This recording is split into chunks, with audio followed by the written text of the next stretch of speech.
Surat An-Nisa ayat 23 kemarin memang di masa sekarang ya tentu saja namanya peristiwa-peristiwa yang terjadi pada zaman dahulu yang mungkin zaman Rasulullah kadang-kadang sampai sekarang masih terjadi di masyarakat. Tentu kalau kita sebagai orang Islam ya mengikuti aturan yang Allah berikan, karena yang jelas Allah memberikan aturan bukan untuk kepentingan Allah tapi untuk kepentingan kita sendiri. Kalau nuruti nafsu ya nafsunya kan dalam sebuah ayat Allah mengatakan innan nafsa la'ammaratun bisu'i illa ma rahima rabbi, bahwa nafsu itu secara umum cenderung memerintahkan, bahkan kalau disebut ammarah bukan amarah tapi amma berarti lebih banyak. Yang namanya nafsu, keinginan itu lebih banyak memerintahkan kita, mengarahkan kita untuk melakukan hal-hal yang tidak baik. Jadi seakan-akan tadi kayak pertimbangan menikahi saudara sekandung jadi satu, kemudian lah anggarannya dulu kan orang masa anu kakang adik pada bojenjengan orang rukunan, ngomong dia kan mungkin bisa orang rukun, sing penting kan rukun hidup rumah tangga, sehingga ada kejadian orang menikahi kakaknya sama adiknya satu waktu bahkan satu rumah, akhirnya diasuh bareng-bareng, nafkahnya bareng-bareng, anaknya diasuh bareng-bareng, tetap itu haram di hadapan Allah. Bukan pertimbangan logika. Karena sekali lagi berkali-kali kita sampaikan, yang namanya logika atau yang namanya agama atau syariat tidak sepenuhnya bisa diukur dengan logika, dengan pikiran.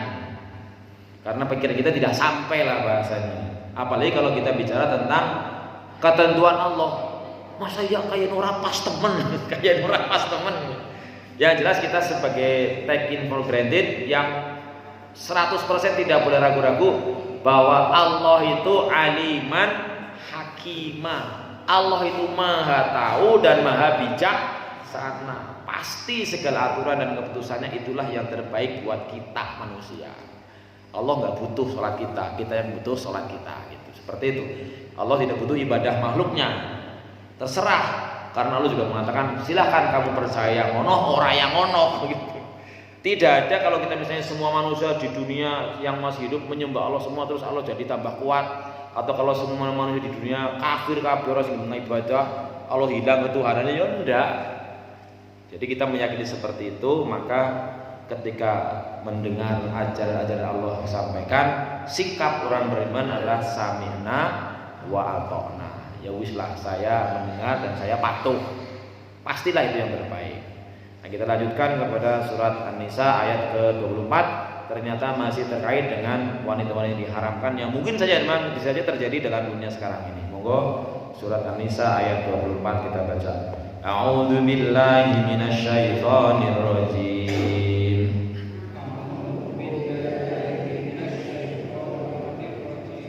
Bismillahirrahmanirrahim.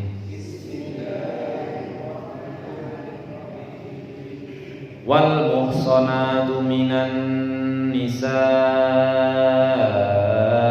illa ma malakas aymanukum.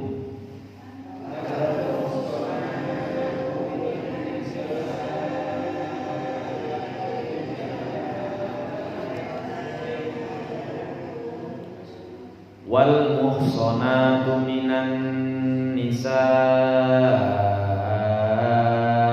illa ma malakat aymanukum.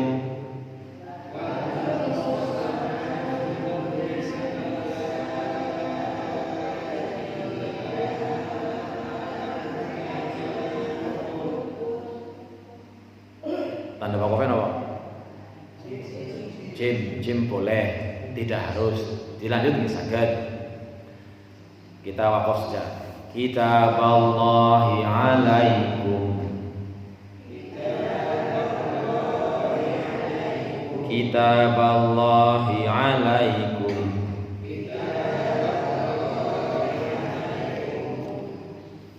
wa uhilla lakum ma wara'a dzalikum an tabtaghu bi amwalikum.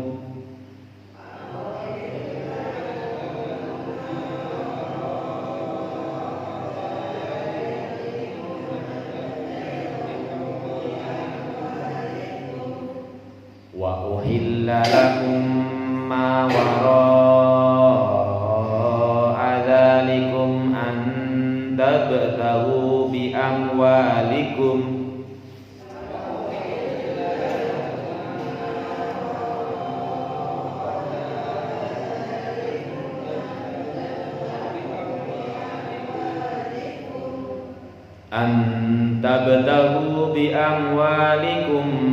muhsinina ghayra musafihin.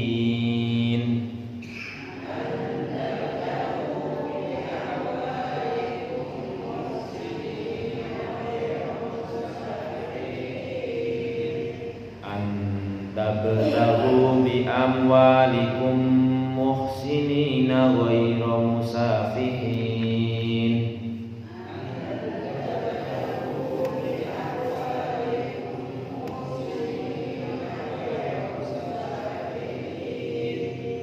Famastamta'tum bihi minhunna fa'atuhunna ujurahunna fariidah.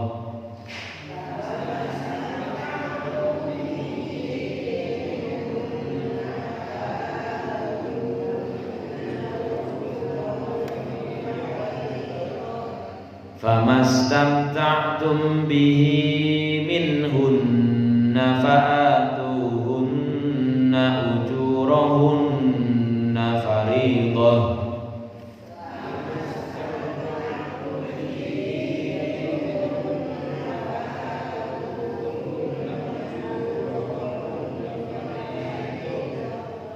Wala junaha 'alaikum fima taradaitum bihi min ba'dil fariidah.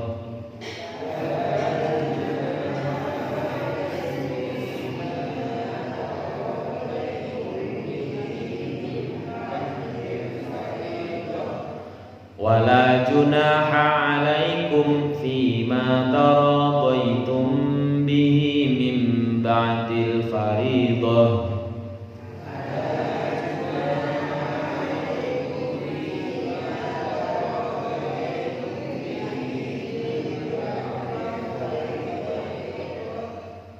Innallaha kana 'aliman hakima.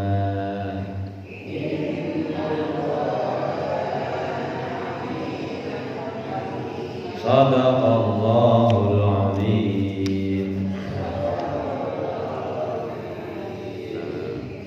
Ayat ke-24 ini masih berbicara tentang wanita-wanita yang haram dinikahi. Wal muhsonatu, dan diharamkan juga untuk dinikahi, yaitu al muhsonat. Muhson itu dari kata-kata ahsana yuhsinu ihson. Muhson, muhson itu orang yang terlindungi. Wanita-wanita yang terlindungi maksudnya apa? Yaitu wanita-wanita haram dinikahi, wanita yang bersuami. Napa artinya? Ana wong wadon duwe bojo kok dibojo wong lanang liyane.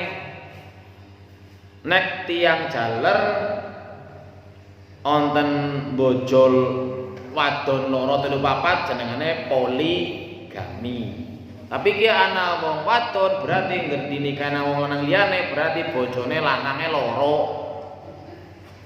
Poliandri jenenge niku. Napa wonten? Nggih wonten mawon. Wong anu duwe bojo kok bojo maning wadon, jere men kaya wong lanang ulih. Lah wong lanang kan emansipasi, wong lanang be kaya kuwe bojo loro ya nyong wong wadon ya kepen bojo loro ya men ana variasi. Itu ngesekarepe dewek berarti. Yang jelas haram. Dan diharamkan wanita-wanita yang bersuami, baik masih akur maupun dalam proses cerai. Kan ada masih baru proses cerai wis gendang maneh dibojo. Ya dulu kan pernah ada kasus yang di Lebeng yang akhirnya menyebabkan kepala desanya dipenjara. Katanya yang saya dengar-dengar ini ada wanita sedang ngurus perceraian tapi suaminya belum mau atau belum menandatangani surat cerai, lalu dibuatkan keterangan bahwa wanita ini adalah seorang janda. Akhirnya bojone lanang yang ora terima, lapor polisi gitu. Iya kan? Nah, ini makanya nggak boleh. Bahkan meskipun sudah cerai tapi kalau masih masa iddah, bahkan meskipun iddahnya bukan iddah karena dicerai tapi karena wafat, itu tetap juga tidak boleh. Wanita-wanita yang sudah dicerai oleh suaminya, yang bercerai baik cerai hidup maupun cerai mati, kalau masih masa iddah tidak boleh dinikahi atau menikah.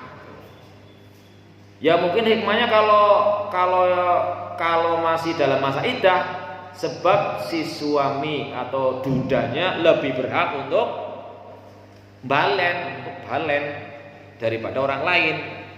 Kalau sudah 3 sucian sudah dinyatakan sudah keluar surat janda dari pengadilan, silahkan. Ini maka kalau terjadi ada seorang wanita bersuami dibojo wong liya maning, itu hukumnya haram, nggak boleh. Wal musonatu minan nisa'i, dan diharamkan juga bagi kalian mengawini wanita yang bersuami. Tapi ini ada kata-kata illa ma malakat aimanukum, kecuali budak-budak yang kalian miliki. Nah ini loh, berarti Islam membolehkan perbudakan? Bukan Islam membolehkan perbudakan. Bahwa ketika Islam mulai diturunkan ketika Rasulullah berumur 40 tahun, situasi masyarakat dunia itu ada namanya perbudakan. Budak itu enggak namanya lawannya orang merdeka. Budak atau hamba saya lawannya adalah orang merdeka. Berarti kalau budak orang yang tidak merdeka. Orang merdeka adalah orang yang bisa menentukan nasib sendiri bahasanya. Arep apa baik terserah kita, kita orang merdeka. Tapi kalau budak nggak boleh. Bahkan dianggap budak itu seperti barang waktu itu, bisa didol, bisa tinggal dewek, bisa diwekna wong liya.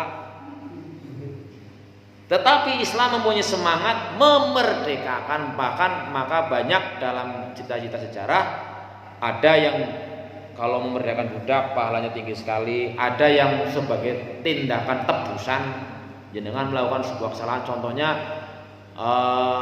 ini yang kaitannya dengan suami istri, ada cerita dalam surat At-Tahrim apa ya? Surat yang berbicara tentang seorang laki-laki kemudian punya istri cantik lah zaman Rasulullah, istrinya lagi sholat atau bagaimana lah, suaminya wis ora sabar, ora kebelet ta kowe lah bojone diajak ora gelem bar sholat, engko dhisik lah nyung sholat rampung bapak priwe. Itu sampai keluar kata-kata dari suami, koyo pada bae kaya biungku, yang diistilahkan dengan sumpah dihar. Dihar kuwi madakna bojone kalau gegere biyunge lah pada bae kaya biungku. Itu langsung karena mendengar itu oleh Rasulullah, si istri mengadu kepada Rasulullah. Rasulullah, istri saya kok, suami saya kok bilang begini, bilang saya kayak biyunge. Wis, gue terus jenengan ya haram, gue wis ora kena hubung. Lah padahal penyebabnya gara-gara lisan omongan sepele anu ora sabar bahasane lah. Salah kebelet bojone ora gelem ngoten niku. Makanya ibu-ibu hati-hati nih kalau memang kadang-kadang udah dipikir, masa lu kayak kue bek gitu. Kan ada hadis tuh. Bahkan kalaupun di kendaraan atau misalnya kalau seorang bapak, seorang suami membutuhkan istrinya untuk berhubungan badan, istrinya menolak tanpa alasannya syar'i, semalaman dikutuk malaikat gitu. Nek bojone kesuk. Karena berarti ini ajaran, ini aturan Allah yang tentu pastilah Allah di ujung belakang tadi ayatnya mengatakan aliman hakimah. Allah itu Maha tahu, Maha bijaksana. Pasti ketentuannya itu yang terbaik. Nah, akhirnya wanita ini setelah bersama Rasulullah masalah ora pas temen gara-gara kayak gue kok dadi haram bojone padahal lu cinta banget ya wong. Ya sing lanang mungkin yang ganteng, yang baik, gara-gara ucapan seperti itu. Tapi waktu itu memang ayatnya begitu. Istilahnya hukumnya seperti itu yang memang sudah ada dalam zaman jahiliyah. Tapi si wanita ini surat Al-Mujadalah itu berarti. Si wanita ini akhirnya begitu pulang dia ngadu sama Allah, kemudian sholat tahajud apa dan pokoknya ngadu, ya Allah masa ora pas temen aku masalah, pokoknya hukum jangan kain ora pas lah beginilah. Akhirnya turunlah ayat dalam surat Al-Mujadalah itu yang berbunyi qad sami'allahu qaulal lati tujadiluka fi zaujika wa tastaqi ilallah. Padahal Rasulullah nggak tahu wanita itu mengadu pada Allah, tapi kan disampaikan secara wahyu. Nah ini wanita yang hebat, yang berani mendebat Rasulullah. Karena para wanita itu waktu merasa ora pas temen maksudnya gara-gara bojo ngomong itu jadi haram karo bojone sih kepriwe ya. Ya Allah, tenan ora pas banget nanti jenengan turunlah ayat tadi. Allah sudunggu telah mendengar ucapan perempuan yang membantah padamu perkara bojone. Akhirnya turunlah hukum ketentuan, di antaranya adalah kalau kamu kepengen halal maning, salah satunya adalah pertama membebaskan budak, fatah liru qobatin mukminah. Ini bahwa semangat membebaskan perbudakan itu ada sejak zaman Rasulullah mulai diutus, karena zaman itu banyak sekali terjadi perbudakan. Bahkan kisah Nabi Yusuf juga, dulu Nabi Yusuf dijual sebagai budak. Kalau orang yang statusnya sebagai budak itu terserah majikannya. Budak wadon ya tinggal dewek ya kena, didol ya kena, diperintah apa orang kena nolak. Karena dia dianggap sebagai barang. Nah ini di sini illa ma malakat aimanukum. Tadi kan bahwa kalau ada wanita punya suami maka haram dinikahi. Tapi kalau wanita itu adalah budak, apa maksudnya di sini budak? Adalah diantaranya di sini terangkan kecuali kalau wanita yang misalnya wanita kafir katakanlah ya, wanita kafir kemudian perang sama orang berislam, kan kadang orang kafir, tentara kafir perang juga bawa wadon, bawa penyemangat, apakah bawa masak dan sebagainya. Ternyata wanita itu berhasil tertahan, tertangkaplah oleh kaum muslimin, ditangkap sebagai itu nanti perlakuannya walaupun dia punya suami, dia dianggap sebagai budak gitu loh. Karena muslim kan orang yang terlindungi oleh suaminya, karena dia sudah ditawan oleh umat Islam, maka dia statusnya sebagai budak. Jadi di sini illa ma malaktumuhunna bisabi fayahillu lakum wa tauhunna ba'dal istibra. Maka boleh dipakai, dihubungi suami istri boleh dengan dia, walau kana lahun azwaj fi dalil harb, walaupun dia di masa perang itu dia punya suami gitu. Nah, ini ba'dal istibra tentu setelah apa ini terangkan di sini,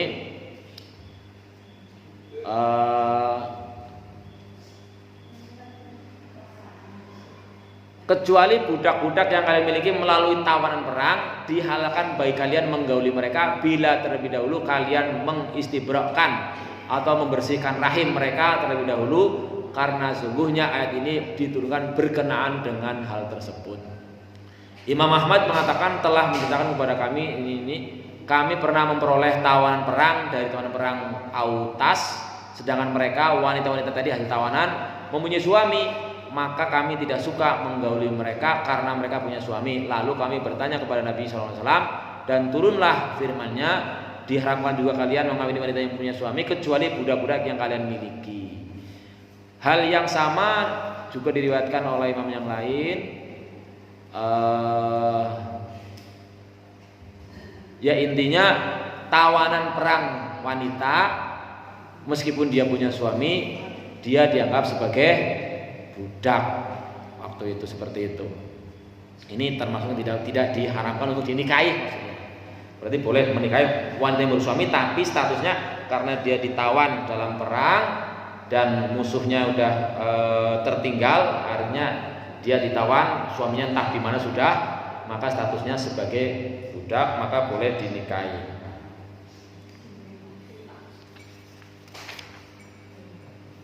Kemudian kalimat selanjutnya,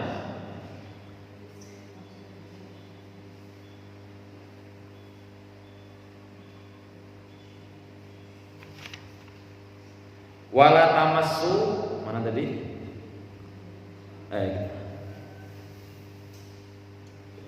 Di an-nasabi tanqati ismatil kafir, karena orang tawanan tadi tawanan perempuan sudah terputus dari perlindungan orang kafir. Berarti wala tumsiku bi ismatil kafir, janganlah melindungi mereka dengan perlindungan orang kafir. Kitab Allah. Ayat selanjutnya. Kitab Allahi alaikum, itulah ketetapan atau kitab Allah, ketentuan yang Allah berikan kepada kalian. Ai hada faradallahu alaikum, ini adalah kewajiban yang Allah aturkan berikan kepada kalian.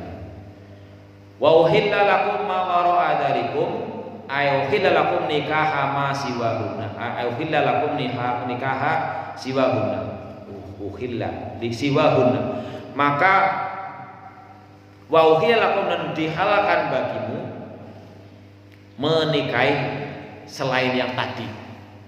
Jadi yang berapa banyak, ada ibu, ada mertua, ada anak, ada adik dan sebagainya, nikahilah yang lain.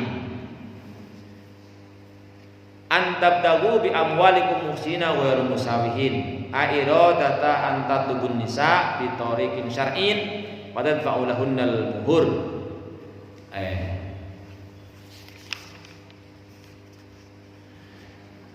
Wa uhilla lakum ma waradalikum antabdagu, kalian dihalalkan untuk menikahi wanita-wanita selain yang disebutkan di depan.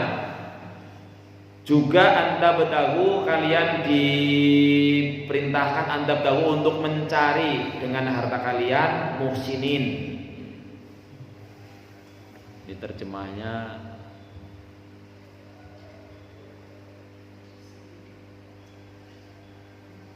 dan dihalalkan bagi kalian selain yang demikian, yaitu mencari istri-istri dengan harta kalian untuk dikawini. Maksudnya bahwa dalam hal ini laki-laki itu bertanggung jawab untuk menggunakan hartanya untuk menafkahi keluarganya,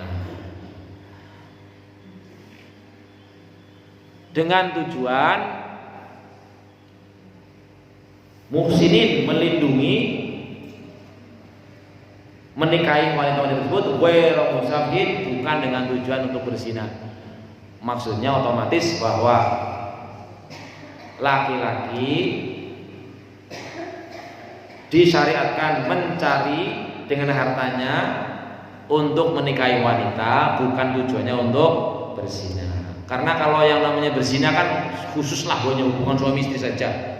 Yang namanya pernikahan kan bukan masalah itu, meskipun masalah itu masalah yang sangat penting dengan peristiwa-peristiwa yang terjadi, tetapi dalam hal ini tujuannya musafikin itu untuk bukan hanya sekedar untuk menumpahkan air mani ke rahim perempuan.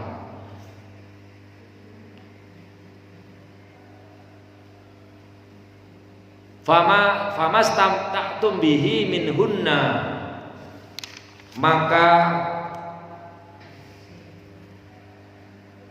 fama taladzattum bihi minan nisa bin nikah fa'tuhunna muhurahunna faridah, maka apa yang kalian bersenang-senang dengannya, dengan perempuan itu, ya maksudnya di sini bahwa yang namanya menikah itu kan salah satu tujuannya adalah melegalkan kesenangan wong lanang senang wong wadon, wong wadon senang wong lanang. Maka dalam hal ini laki-laki wajib memberikan mahar. Itu udah biasa lah ya, di sini udah dipahami.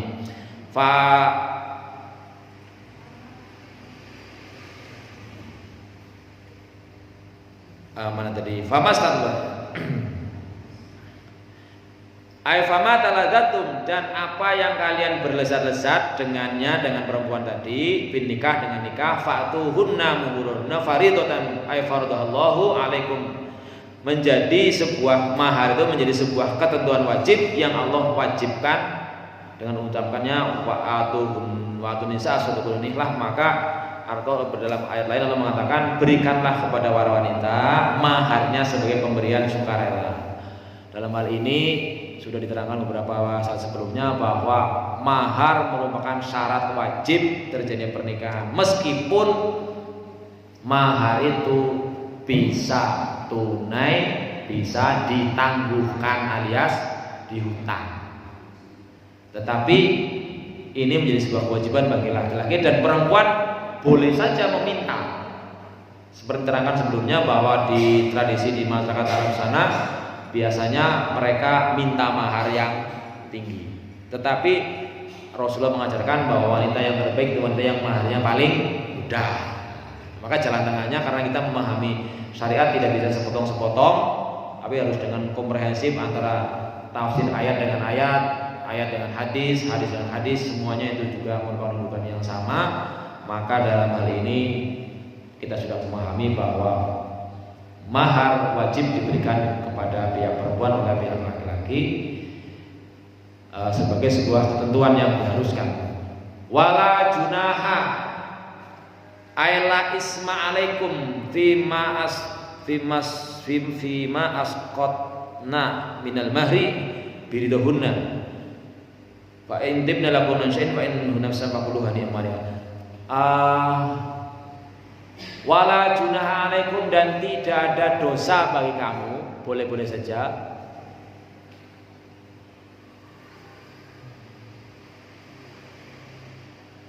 tidak dosa dalam kalian sesuatu yang kalian telah saling merelakan sesudah menentukan mahar itu. Maksudnya apa?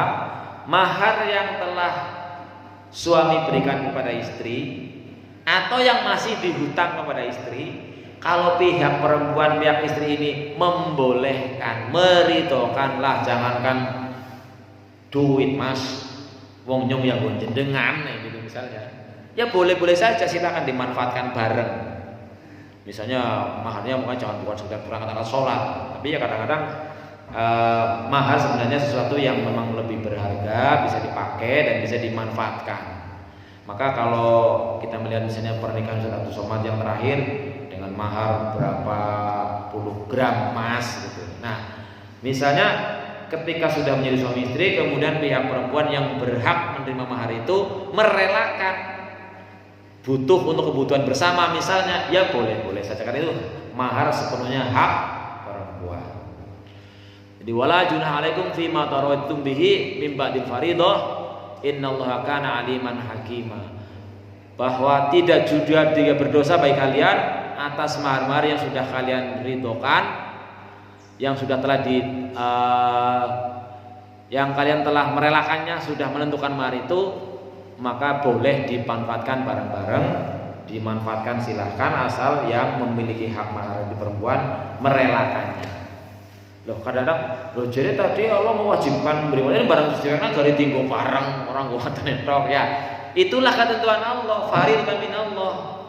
Wa kana Allah wa innallaha kana aliman hakima. Sungguh Allah aliman bima sholihil ibad, maha mengetahui dengan kemaslahatan hambanya, hakiman fima syara'a lahum yal ahkam, maha bijaksana dalam menentukan hukum-hukum yang disyariatkan bagi kita semuanya. Jadi seperti saya sampaikan di awal tadi, maka ketika kita telah memahami aturan Allah, meskipun kadang-kadang secara logika, secara pikiran kayak ora pas, kita kembali kepada ketentuan ayat ini, pastilah hukum Allah itu yang terbaik. Jadi nggak pakai kemudian menyanggah lah, masa kayak gue lah, masa kayak gue, ya lah begitu. Adapun hukum-hukum Allah ini kan ada ketentuan yang sudah kita pahami secara oleh para ulama, meskipun Al-Qur'annya kadang tidak langsung mengatakan ini wajib boleh apa tidak, maka ada ketentuan yang sifatnya wajib dilaksanakan, ada yang boleh, ada yang terserah kita, ada yang makruh, ada yang tidak boleh. Termasuk seperti kayak tadi menikahi lebih dari satu orang. Kalau untuk laki-laki punya istri 4, itu kan sifatnya boleh, bukan perintah yang sifatnya wajib. Sehingga kita jangan kemudian mengingkari, lah ora pas temen masa wong lanang mling bojo 4 ngoten ukur di siji. Ya pastilah ada hikmah, kalaupun kita mungkin belum tahu di balik itu apa hikmahnya, kita sifatnya mempercayai baik, pasti ada yang terbaik. Dan kita jangan kemudian ngolok-olok. Kadang-kadang kita kan mengkelamit-kelamit kan, kelamit teh bojone mati ben seminggu wis bojo maneh. Wah, lah itu ngelamit-ngelamitnya berarti sepadha karo ngelamitna Gusti Allah. Ya jadi kita tidak boleh. Jadi sebagai orang yang sudah dibimbing oleh syariat, ya sudahlah. Wong dia bisa seperti itu ya silakan saja. Nyontan ora bisa ora wani, ora mampu dan sebagainya. Jadi misalnya syariat kayak menikahi satu lebih dari satu orang itu kan bahasanya ada jelas Allah mengatakan wa in khiftum alla ta'dilu fawahidah. Nek kowe khawatir mbok ora bisa adil ya siji bae. Terus di ayat lain bahkan Allah mengatakan apa itu kata-katanya kayaknya kok orang bakal bisa adil lari ngomadon meskipun kepengin lah. Walau kharos tuh kepengin banget nyundi bocor orang sing adil banget tapi jane ora bisa lah. Itu kan seakan ulih tapi aja gitu. Itu kan di tengah-tengah. Ya kan ya ulih tapi kayak nu aja gitu. Yang orang enggak bisa adil, tapi kok bisa adil ora kowe lah walaupun kepengin. Ya itu kan sulit kan, berarti sangat sulit itu. Tapi kalau masalah adil ini kan masalah pribadi, ya kalau misalnya ternyata si istri orang yang solihah, memang orang paham dan sebagainya dengan agamanya baik, ya sudah, silahkan kepada orang yang bisa melakukan itu ya silahkan aja. Kita tidak boleh ngelamitaken gitu, jangan sampai ngelamitaken loh. Ya kita sudah menyadari bahwa ukuran orang berbeda-beda dan kita meyakini bahwa pastilah ketentuan Allah itu yang terbaik. Mudah-mudahan dan kita mempelajari ayat ini setidaknya kita menambah pemahaman kita akan ajaran agama kita dan kita diberi bekal tidak ragu-ragu tetap sesuatu yang kita sudah yakini benarnya, termasuk kaitannya masalah mahar, masalah menikah sama siapa, bagaimana. Ini mudah-mudahan bisa memperkaya pemahaman kita dan karena keterbatasannya ilmu saya, monggo jenengan juga bisa mengkaji lebih dalam melalui YouTube yang gampang lah mau mendengar misalnya tafsir ayat 24 surat An-Nisa oleh ustadz siapa, kiai siapa, profesor siapa, dokter siapa itu banyak. Prinsipnya kita berkewajiban berusaha belajar sampai akhir hayat. Jangan merasa sudah puas lah wis marem wis seperti seno pokoknya seno bae enggak. Kita menyadari dalam kaitannya dengan sinau atau ngaji atau belajar berlaku ketentuan Rabbi zidni ilma. Itu Al-Qur'an. Waqur Rabbi zidni itu adalah Al-Qur'an atau firman Allah dalam Al-Qur'an yang mengandung makna bahwa yang bisa kalau terjemahkan Rabbi zidni ilma ya Allah tambahilah ilmuku. Berarti sing bisa nambah ilmu kita bukan kita sendiri, bukan orang lain, tapi hanyalah Allah. Berarti tugas kita ya belajar. Perkara belajar orang nambah-nambah itu bukan urusan kita. Urusan kita belajar. Maka yang bisa menambah ilmu kita ya Allah. Maka kita hanya bisa berdoa semoga Allah menambahkan ilmu kita, memberi ilmu yang bermanfaat dan ilmu itu bisa kita laksanakan dengan sebaik-baiknya untuk kehidupan kebahagiaan dan kesuksesan kita hidup di dunia sampai di akhirat. Amin ya rabbal alamin. Mungkin itu saja kajian yang kita bisa sampaikan pada pagi hari ini. Sebelum saya juga mungkin belum mendalam mengenai pemahaman ayat ini. Yang jelas garis bawah kesimpulannya dari ayat ini adalah yang pertama, tidak boleh menikahi wanita atau wanita yang masih dinyatakan bersuami meskipun pisahan, berarti belum ada ketentuan janda.